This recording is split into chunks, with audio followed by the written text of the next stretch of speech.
with an emphasis on chain of custody for novel crops and the importance of traceability in food safety. The relationship between security and commodity production will be addressed, along with potential economic impacts for blockchain. The necessity for human involvement, trust in technologies, and longevity of technologies will be important factors moving forward with applications of blockchain and other technologies in food and agriculture. What I'd like to do now is introduce our panel. We have four very distinguished panelists with us this morning. The first is Doug Miyamoto, who's director of the Wyoming Department of Agriculture, an agency that is dedicated to the promotion and enhancement of Wyoming's agriculture, natural resources, and contributions to Wyoming's quality of life. During the day, Dr. Miyamoto manages the employees of the Department of Agriculture, oversees numerous programs, and manages a biennium budget of about $34 million.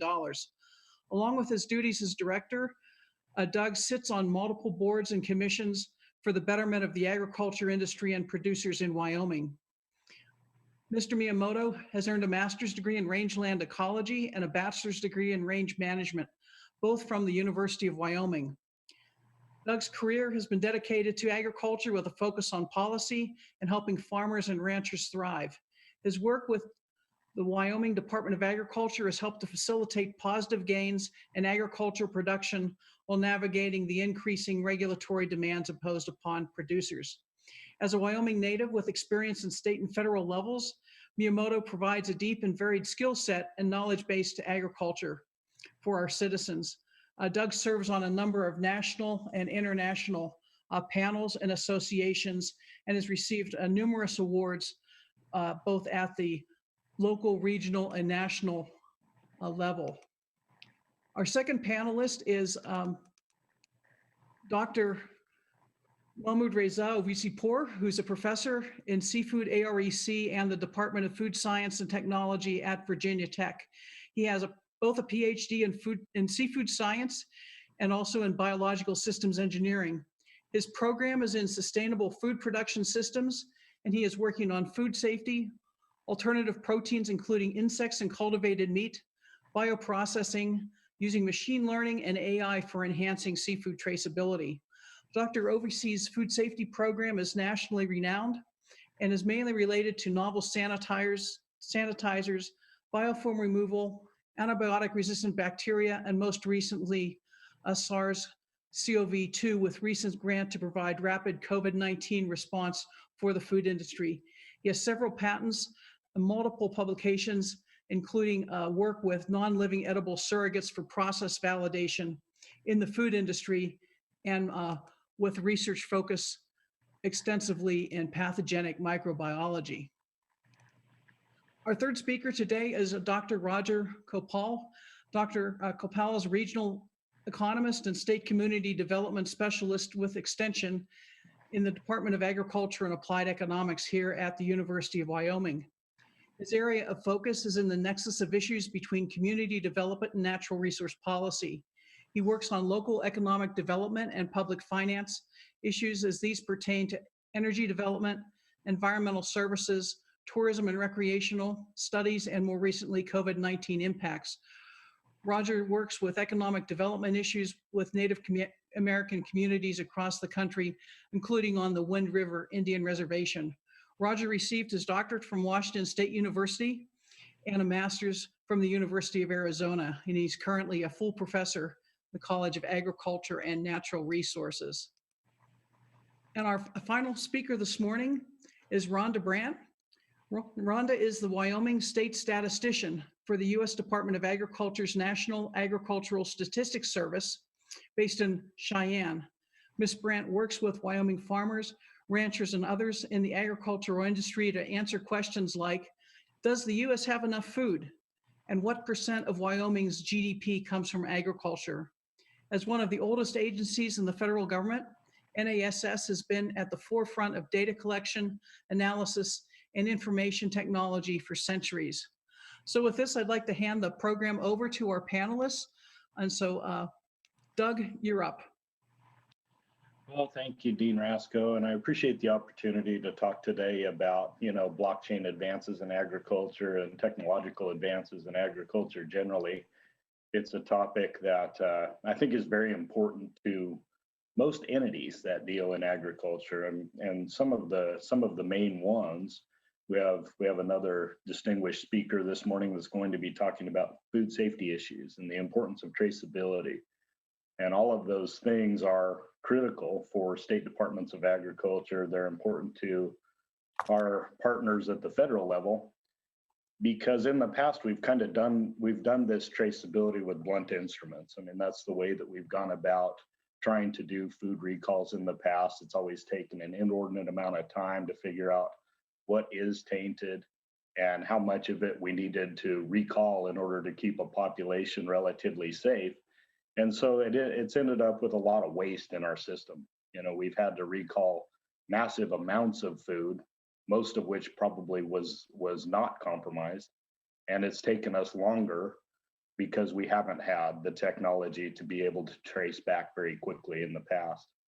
And so I think, you know, there's a lot of opportunity to really focus on emerging technologies to be able to solve this problem for us.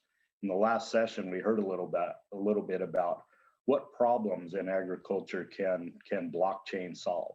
I think this is one of them. Specific to the Wyoming Department of Agriculture and advances in agriculture, we're growing a new crop in Wyoming today that hasn't been grown maybe ever. I'm not sure. I don't know if there's records that exist, Rhonda, stats that go back, you know, how many decades it's been since hemp was a crop in Wyoming.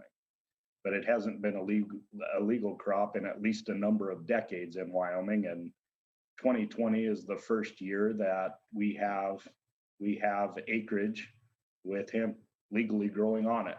And so that was a program that the Wyoming Department of Agriculture had to stand up very quickly. We had to abide by some very tight allowances, limitations that were included in the 2018 Farm Bill. So it's a federal program that USDA delegates to the state of Wyoming, to the Wyoming Department of Agriculture to run from a regulatory standpoint.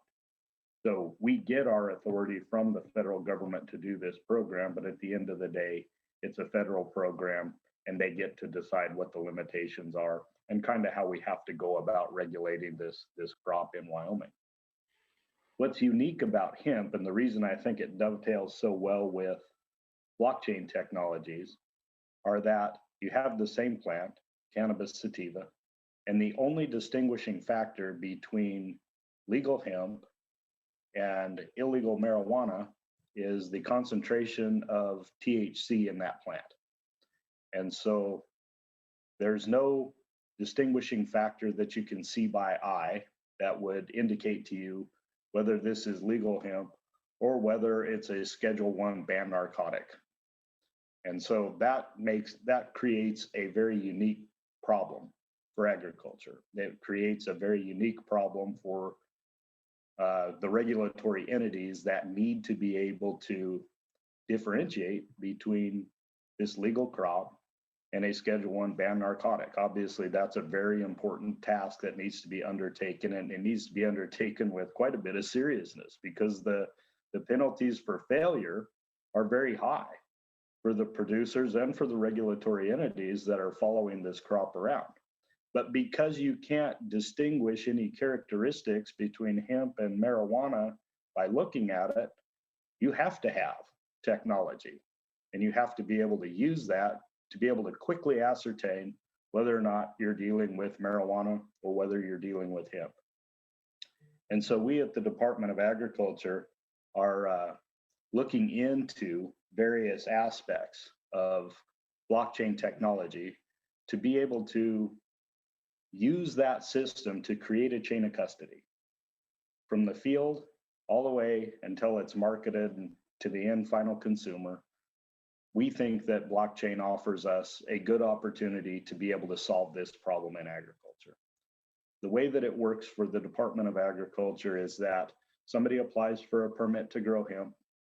There's some required federal background checks that go into place, and then we'll issue them a license. Once we do that, they submit what's called a harvest report.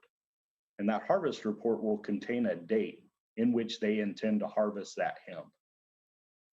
based on that date that's in their harvest report, sometime within 2 weeks prior to harvest, we'll send inspectors out, and they have a very specific protocol that they undertake to collect samples of those plants, how much of it they need to take. They get it to our analytical services lab in Laramie, which is a DEA certified lab. It's an ISO accredited lab. It has the highest levels of qualifications essentially to assess THC concentrations. And we determine how much THC is in that hemp. If it's above 0.3% THC, we issue a destruction order for that producer, unfortunately. So that's why I say the penalties for failure are so high. If it's below 0.3%, obviously we let them know that. We give them the sample, we give them the results of their analysis, and we create what amounts to a bill of lading that goes along with that shipment. They harvest it, put it in bags, put it in, whatever containers they need to send it to further processing. And this is where we think blockchain could be particularly useful. We have talked with consultants already and companies that provide this type of service. We know it's being used in some other states. We don't have very many hemp growers at this point in Wyoming yet. And so we haven't advanced to the place where we necessarily need that. We can trace this very quickly right now just because we don't have that many producers. But eventually, I think it will be something that will be needed. And what blockchain can do for us, we believe, is create this chain of custody that's available instantaneously and from many different angles. Everybody that's involved in the infrastructure of movement of these hemp crops across state lines would have instantaneous access to be able to tell exactly what plot that shipment is from, which farm it resides on, who the owner of that crop is. They can look at the laboratory results, and what we would like to do is also make that available to law enforcement so that they can, when they pull over anybody that's transporting this type of hemp because they think it might be marijuana, they can get on that system, and they would be able to tell from these immutable records immediately that this is a shipment that we have sampled. We know what the results are. We can tie it to that shipment, and we can trace it all the way through the system. But because of the unique nature of hemp as a crop, we're going to need something like this system, like blockchain provides. This immutable record that people trust and that they have instant access to, and that can immediately trace back every system in the chain, every stop in the chain, and be able to tell who all's been involved in that, so that we don't waste so much time and resource. As we have seen over the past couple of years, we've had several loads of hemp that have stopped at our Wyoming state ports of entry, and it takes a long time to verify where it came from. Then we want backup tests to confirm the THC amounts. There's a lot of trust, I think, that can go into new technologies in blockchain for this crop specifically. And I'll stop at that, Dean Rasco, and be available for any questions that anybody might have later on in the program. Thank you very much, Doug. So our next speaker is Reza Ovissipour, and I know Reza has some slides possibly there. Good morning, everyone. Thank you, Dean Rasco, for inviting me and involving me in this interesting topic. Yes, I do have a presentation, and give me a second for.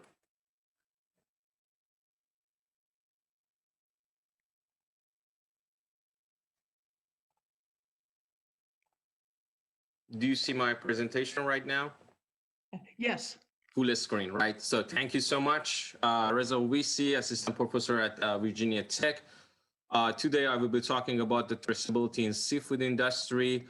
What are the driving forces, what we have been doing so far, and what are the challenges for adapting the technology. So like any other food supply chain, seafood industry is also facing so many issues like sustainability, world population is increasing, climate change, food insecurity, water resources, And the people actually, they have been trying to answer these issues by applying data science, drone and remote sensing, and even blockchain development for agricultural products. But one of the major issues that we are facing every day is food safety and defense. Seafood products, they are very susceptible to cause so many foodborne pathogen, foodborne illnesses. As you can see the numbers, we are facing with emerging diseases and antibiotic resistant bacteria like superbugs. And it is important to note that more than 90% of our seafood are imported from the other countries. And technically, we don't have any control on those countries, and we don't know how much antibiotics they are using. And technically, they can cause so much issue by creating superbugs. We have foreign and domestic supply chain. We need to have better control on them. And recently, COVID-19 is also happening, and it hits the seafood industry, even though it's not considered as a foodborne pathogens, but it can be actually transferred via food materials.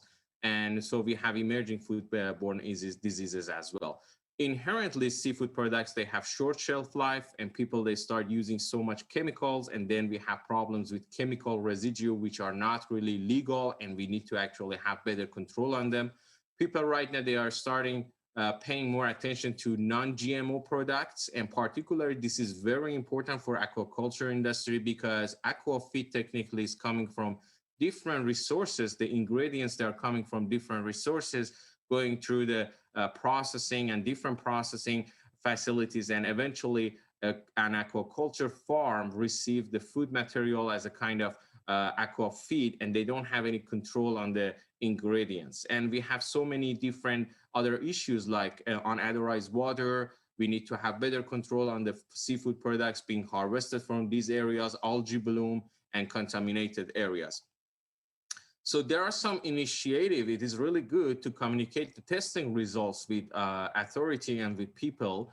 There is a kind of company in Gulf of Mexico, Gulf Wild. They started communicating their results with people, and they are very transparent about the seafood products that they are harvesting and selling. People, they can see the results, and if there is a kind of threshold, if they don't meet that, they don't really sell the product to the market. The other issue is mislabeling and fraud in seafood industry. More than 20% of the seafood products, according to Oceana, could be mislabeled. And when you convert them to the products or the final products, you cannot really distinguish the material unless you use some molecular biology, which is not really fast, and it is very cost effective. And that's one of the major issues that we are facing at this moment regarding the seafood products. Illegal, unreported, and unregulated fishing. More than 20% of the total production of the fisheries, which is close to 100 million tons, it is coming from the illegal activities, and it can cause some other issues. Right now, Oceana, SkyCruise, and Google, they started Global Fishing Watch, and they're trying to control that and have a better control on that. And IUU, it's not just a resource problem, so it's also labor problem as well, that I will be discussing that. And if you want to learn more about this initiative, you can go through these websites. They provide so much information about the other countries and people, what they have been doing. Human rights is another important issues that we have in seafood industry. As seafood industry is the most vulnerable food supply chain in this regard, and starvation, physical abuse, torture, and murder have been reported and documented in seafood supply chain. And the only thing that can help us to reduce this kind of activities is just comprehensive traceability mechanism, and understand where our food is coming from to reduce that. Economic concerns, more than 90% of our products is coming from other countries. We need to have some rapid and cost-effective methods to inspect the food products and be able to be transparent and rapidly respond, as Dr. Miyamoto said. So we need to be really fast to prevent any food waste.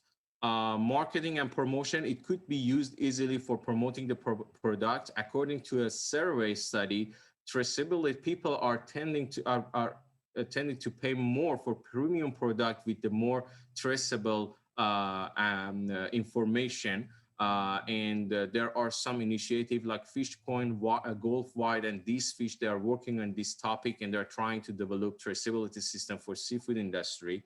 And technology, we are really actually good in terms of technology. We have machine learning, robotics, Internet of Things, sensors, remote sensing, that we can apply all of these technologies somehow for seafood industry, both aquaculture and fisheries, to be able to apply the traceability for this technology, for this industry. But so we have been somehow applying different technologies like barcode, RFID, DNA, PCR, and whole genome sequencing. There are other technologies that people, they have been applying for seafood industry and kind of traceability. But the only problem that I see here is just the communication. We didn't have a really good communication regarding the results, and we were not really transparent. So traceability is not a really new thing in seafood. It's a part of the HACCP system. It's a part of our recall system.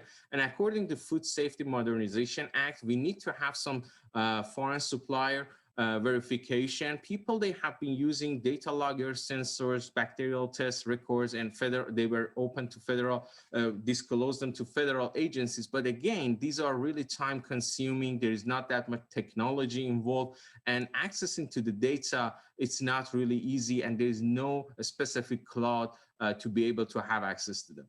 So there are many challenges in seafood industry. First of all, it's very highly fragmented. There are so many small scale producers. There is not that much collaboration. We need to have biologists, fish scientists involved with data scientists and blockchain developer to be able to develop the blockchain for seafood industry. We have technical issues and cost involved in this topic. So traditional industry, it's a kind of conventionally perform industry, and people, they don't want to disclose their data. There is not that much motivation for industry, so we need to somehow train them to make sure that they understand how they can improve their products, and different activities and different methods for production are involved. We need to provide training, adopt the new technologies like robotics will help us to develop the traceability. We need to improve information sharing, and we need to apply and enforce the law by regulatory agencies. And third-party audits is one of the most important things could be involved, and transparency. So we need to make sure that we can have better transparency in terms of the results. Usually we collect the results and we keep them as a record, but there is no transparency, and accessing to the results is not really easy. We need to develop some blockchain or cloud to be able to access the results really fast. And by a quote from Dr. Yinas, I will finish my presentation. Thank you. I hope that I finished that on time. I have to unmute. Well, thank you very much for your presentation, Reza. I know that the FDA is very much focused on improving traceability across all of our value chains in food. So, well, very much hopeful that some of these new technologies will be ones that we're going to be able to adapt in the industry quickly. Sure. So our next presenter is Dr. Coupal. Okay, yeah, I've got some slides. Can I put them on? Yes, sure. Okay, let's see here. Share.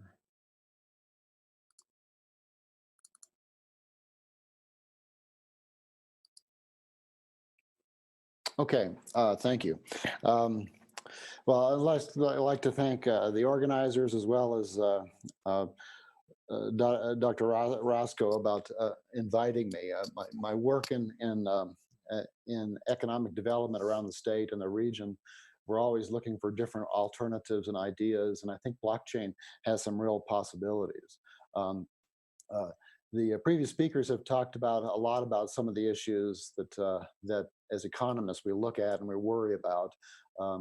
A lot of economists are still skeptical of how blockchain works, but I think we're sort of coming over eventually. You know, when I was showing some of these things to people, I said, okay, well, this is what blockchain used to, or ledgers used to look like. Now they look something like they're turning into something like this, and the advantages are these from where we sit is this irreversible records at multiple nodes reduces the risk that what we call points of contract failure could occur.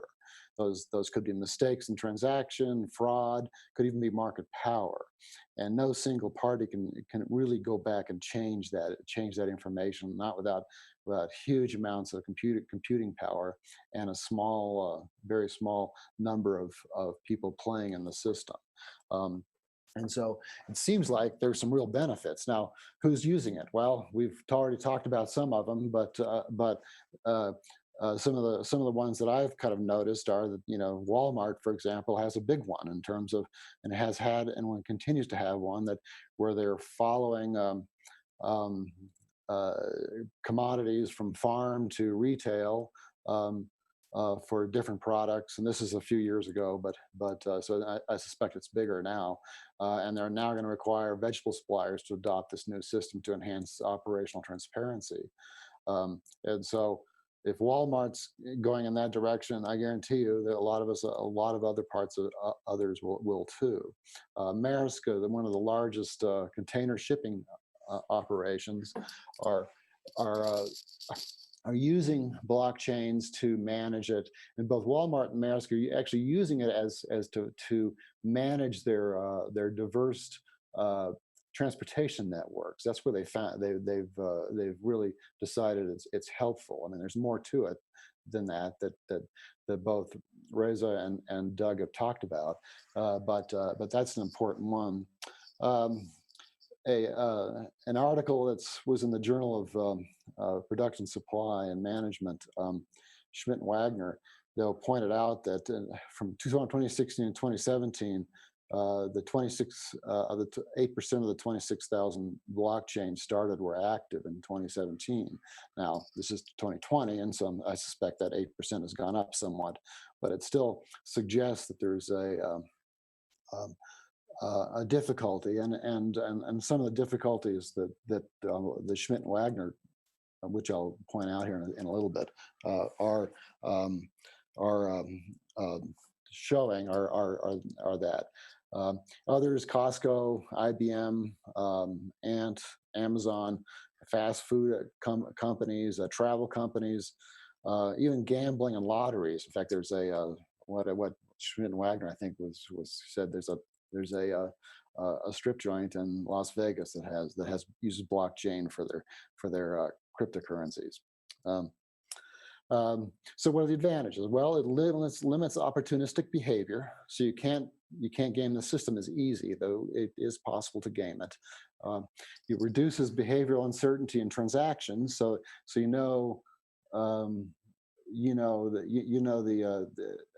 I as one party know as much about my buyer or seller than they know about me, and so that symmetry or a lack of asymmetry is important.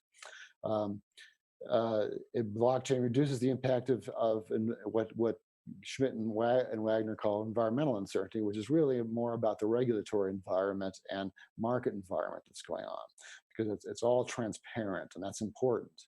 The governance structures within those blockchain systems are more market oriented, and so that helps individual market or individual profit oriented companies a lot better. Then it also, and the big one is, it reduces transaction costs. You can kind of see what's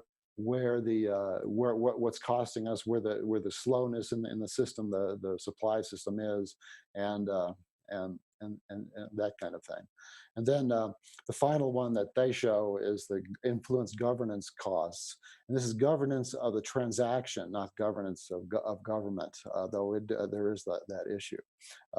And so in that sense, even without blockchain, there is a governance within a contract to buy or sell, and so that system is a much more transparent and easier to build than a system outside of blockchain.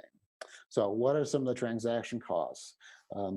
As I said, Schmitz identified two: environmental and behavioral, where environmental is due to regulatory and political changes, and behavioral costs occur if one party's performance after a transaction is hard to measure because of information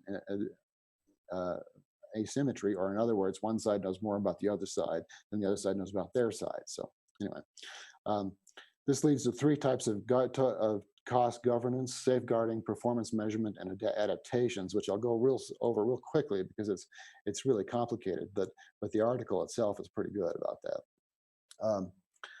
Safeguarding is when one party has to purchase reliance investment. So if I'm going to buy something from somebody, but I need some kind of specialized equipment to use it, I need to know that purchase will come, and that's not easy to do sometimes. And so I've got a big investment if it doesn't come, because let's say the seller can sell it to somebody else for more money, but they've already made a commitment. That reliance investment becomes a real cost on me. And so this helps safeguard those kinds of issues. Performance management, so there could be all parties need to have the same level of information, and blockchain does that. And adaptation, finally, originates in the challenge of creating what's called complete agreements. So, what happens if something doesn't happen, if something doesn't occur, or we both thought it would occur, it wouldn't occur. And so there's more contingencies that you can put in those things. And then finally, the other issues that I just wanted to touch on are ongoing issues that we still haven't figured out, and those are one is taxation. Is it an income or is it an asset?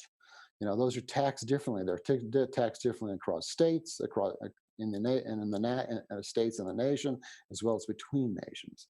And then finally, the geographically consistent tax rules have to be dealt with, but there has to be consistency between systems and lack of understanding and governance within blockchains and outside of blockchains. And then the size matters. Everyone needs to be in the system, so you can't game the system outside that. So those are some of the issues that are occurring that are occurring and right now that people are thinking about, and there's a lot more that we could go into, and I think those are questions that we'll probably try to put in more detail in some outreach bulletins. That's mine. Well, thank you, Roger. Sure raises a lot of the issues of what's slowing us down with the adoption of blockchain technology in agriculture, for sure. So our last speaker this morning is Rhonda Brandt. So Rhonda. Good morning, Barbara, and good morning, panelists and audience out in the state of Wyoming. Hope you're all doing well. The agricultural statistics community has been involved in information technology for 8,000 years. Writing was invented to count sacks of grain. That's how far back that information technology goes. In the United States, George Washington conducted the first ag survey to find out how much extra food the United States had to export to make money. And Doug, yes, we did collect hemp statistics until about the 1920s in southern states.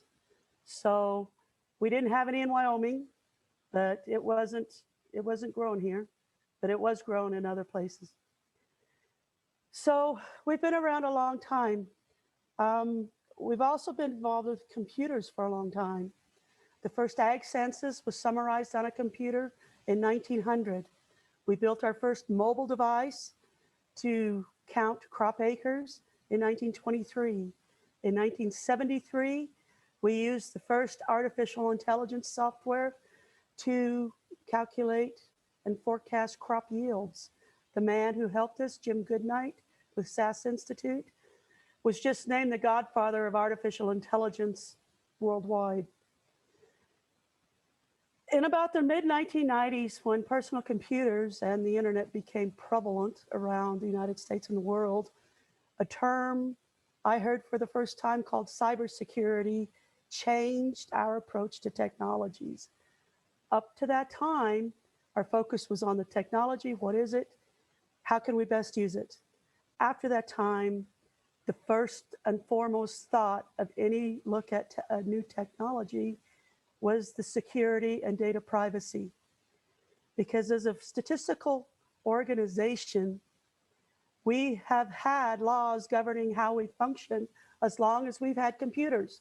In 1903, the first insider trading laws and consumer privacy, security, confidentiality laws were started because of a scandal in our agency. Unfortunately, in the last 20 years, the law has not kept up with the technology.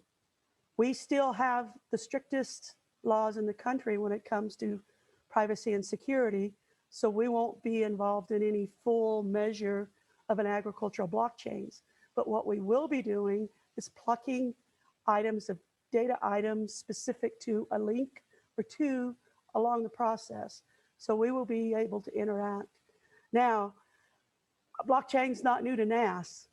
We've been using the basic principles of blockchain software since 1987. And 20 years ago, I was on a working group of how to set up the agricultural industry so that exchange of information was much more seamless and easy than it is now.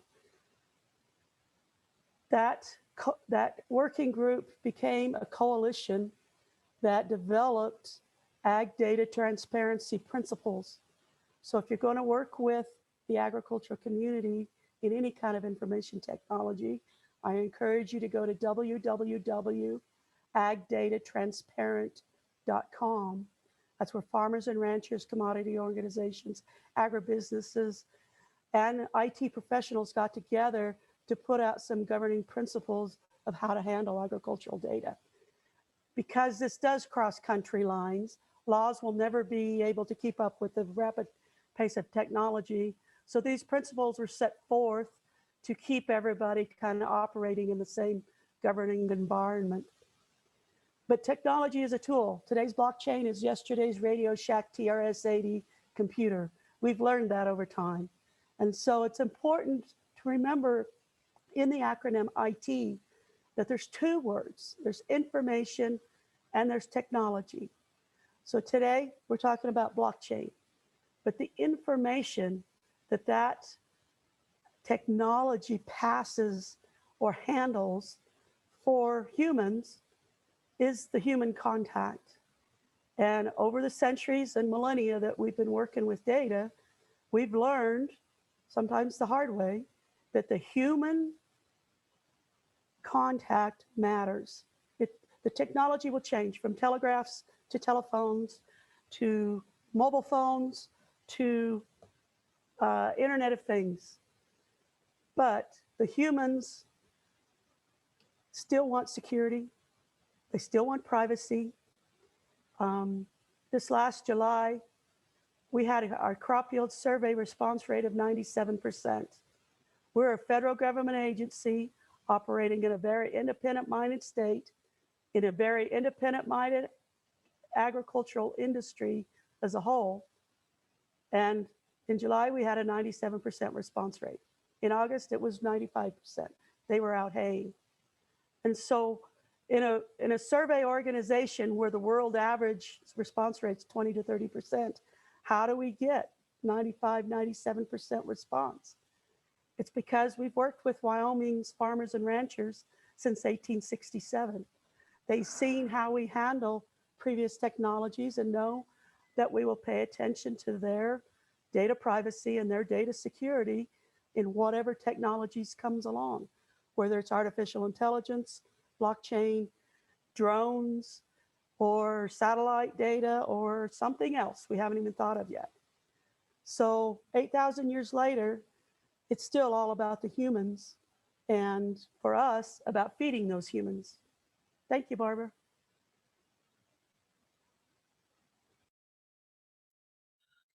Well, thank you very much, Rhonda, for raising the issues with the fact that we still have people involved in this system and that we need to take their needs into consideration.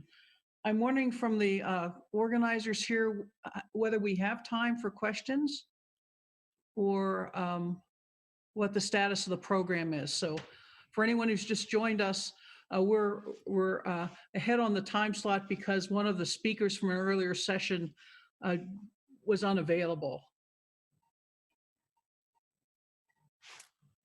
So I don't know if Steve is still on or who's in charge of the time here for the program.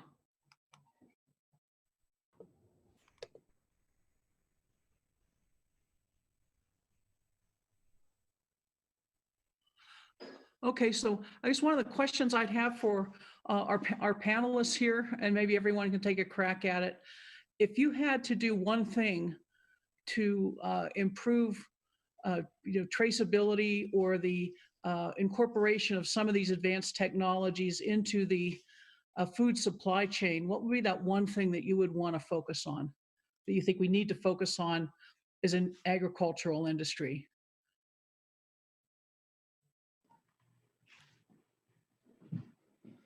Well, Dean Rasco, I guess I'll take a shot at that.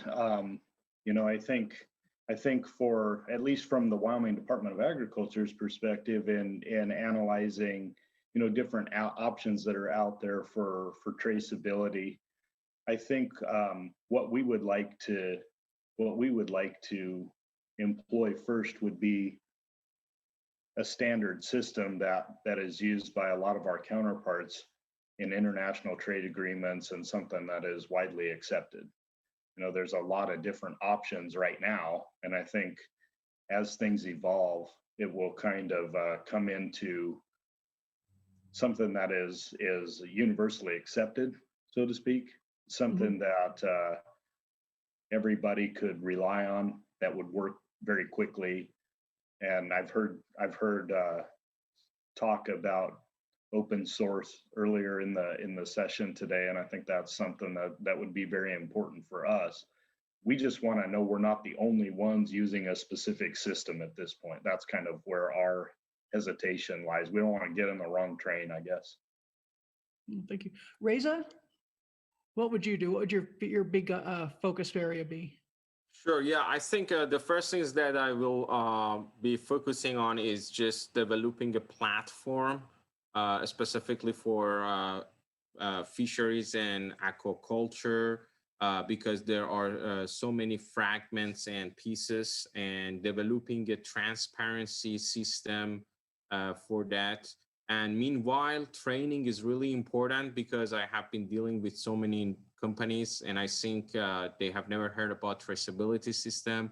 I would actually provide training, and as I'm moving forward, and communicating the results, like Dr. Miyamoto mentioned. So I think this is very important to have a communication system and a standard universal system to be able to use that for whole food industry. Roger? Yeah, well, like Doug said, I think if we had a basic, agreed upon system or connections of set of systems where governance is transparent, and we know who's making those decisions and validating and things like that, is really important. And as this develops. So I guess I would look at it that way too. I mean, you could have different types of open systems where everybody can be people that want to be a validator, a verifier, they can be one, and people know who they are. You can have group systems where there's a group that does that, or like in the case of Walmart, where it's just one company, that kind of thing. And so there's benefits and costs to that. The only other thing that I think equally, though, is going to be tax systems. As we know, when the IRS decides it wants to do something, that changes industries considerably, and when states do it, same thing. And so we're going to have to figure that out sometime. Okay, thank you, Rhonda. I would just reiterate that data coalition, they went over a lot of principles, and so it may be a place to start if you're thinking about blockchain, of how to handle the data. www.agdatatransparent.com. Okay, well, thank you, everybody. I sure appreciate your time and your insight into this area. I know that a lot of things are happening across the agricultural sectors in terms of traceability, adopting new technologies, particularly artificial intelligence-based platforms. And so look forward to seeing how our industry moves forward and how we may be able at the university level to contribute to supporting the industry with the implementation and development of new technologies that might help our producers in Wyoming and then across the country. So with that, I'll turn the program back over to Steve.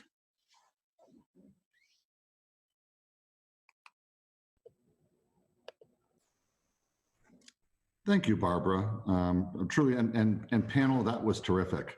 Roger, could I possibly ask you to, would you mind sharing your PowerPoint presentation with me? Oh, not a problem. Yeah, I'll do that too. Let me type my email address into.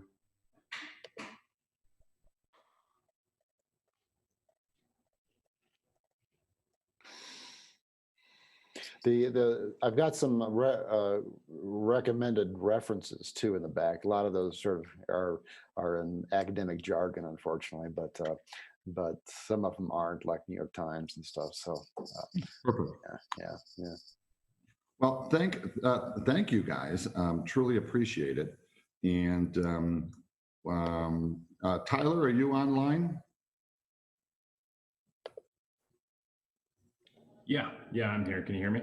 Yeah, I think we're running a little bit ahead of schedule. So do you think you could be ready to go in another minute? Yeah, I think we've got everybody except for Corey so far.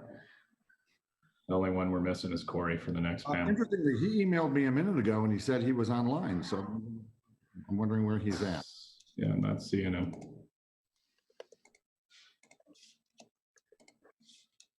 So,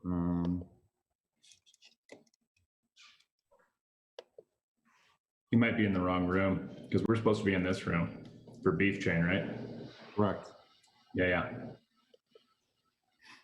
That might actually be an interesting question to finish up the last couple of minutes of our prior panel in regards to blockchain and agriculture. And maybe I should have popped up and asked this question earlier. But I guess as far as a certifying agency in regards to the USDA or the Wyoming Department of Agriculture or any of those entities, do you believe that those entities will play a role in agriculture as far as certification of of future blockchain technologies being used in agriculture? Tyler, I'll take a stab at answering that. I do know USDA has several working groups looking at the technology of how to best apply it. And the first most immediate concern, especially with the pandemic, is the meat slaughter certification and inspection supply chain. I don't know when or how they will do it, but I would encourage you to reach out to your local APHIS office to ask them about that. And if Wyoming is leading in some of the blockchain technology development, volunteer to be a pilot. If nothing else, that'll help us get some meat inspectors into the state of Wyoming. Right. Doug, do you have any ideas on that? I know you're working a lot with meat inspection. I've been doing a lot in that space here for the past couple of months, and we've had more interest in it than we ever have before. But I think it points out the critical nature of verification. Do I think that federal governments and state governments will be certifiers of this type of information transcription eventually? I think that they better be.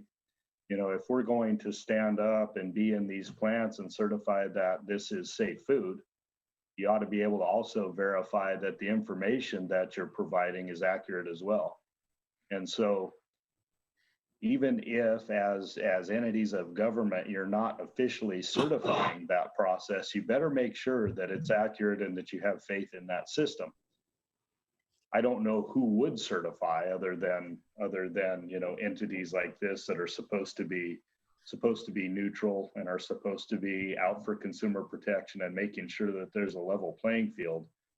So at the very least, these governmental entities need to have faith in these systems, and they need to be doing their homework to make sure that they're not relaying bad information, no matter what the format is.